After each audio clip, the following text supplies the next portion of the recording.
Hello, কি অবস্থা সবার?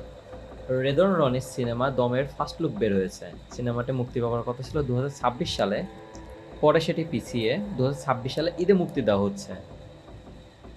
সিনেমার মেন চরিত্রে ছিল চঞ্চল চৌধুরী, পরে নিশোকে মেন চরিত্রে নেওয়া হয় এবং চঞ্চল চলে আসে স্পেশাল চরিত্রে। চলেন প্রথমে ফার্স্ট লুকটি দেখে আসি।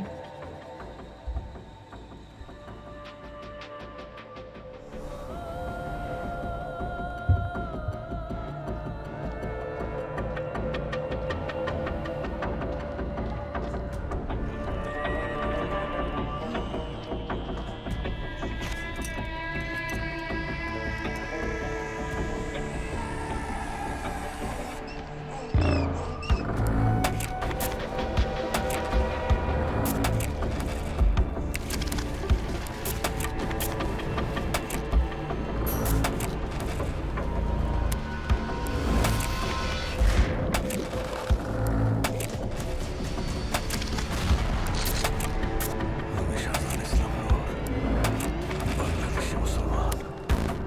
মনে রেখো।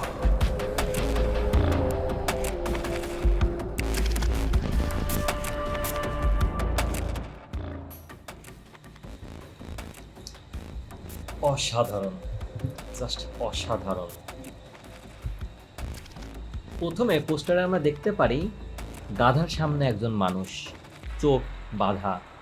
পরে ফার্স্ট লুকেও আমরা গাধার পিঠে নিশোকে বাঁধা অবস্থায় দেখতে পাই। এই সিনেমায় গাধাকে খুব গুরুত্বপূর্ণ চরিত্রে দেখানো হবে বলে মনে হচ্ছে। সিনেমায় নিশোকে একজন বাংলাদেশি মুসলিম হিসেবে দেখানো হয়েছে। অনেকদিন পর পুলিশেরকেও খুব গুড কোয়ালিটিপূর্ণ একটা ছবিতে আমরা দেখতে যাচ্ছি।